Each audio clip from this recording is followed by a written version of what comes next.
Nanumpa na si PNP Chief General Torre.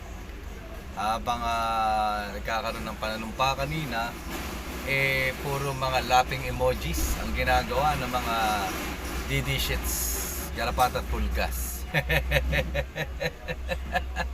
Alam nyo, kahit magtatawa kayo na magtatawa, kahit mangi-insulto kayo na mangi-insulto, at the end of the day, he is the new PNP chief. Right? Wala ka nang magagawa. Your laughing emojis will not change the fact that he is now the new appointed PNP chief. Okay? Katulad din yan ng pagpupumilit ninyo, at the end of the day, is still the president is Ferdinand Bongbong Marcos. So live with that. Okay? Wala kang magagawa. Kahit tumawa ka ng tumawa, magbubugnot ka man dyan at magwala, at the end of the day, the situation remains the same. Okay? Wag tanga. Right? Kaya kung sa inyo, baka masama kayo doon sa sinasabi na malawakang hulihan.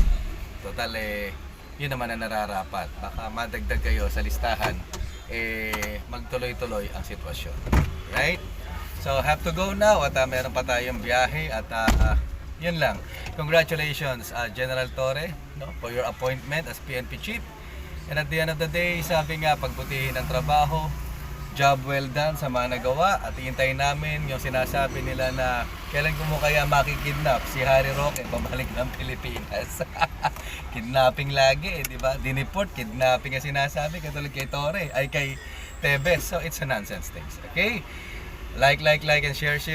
At don't forget to subscribe at kalabitin mo yung bell at ilagay sa all. Okay? Ciao.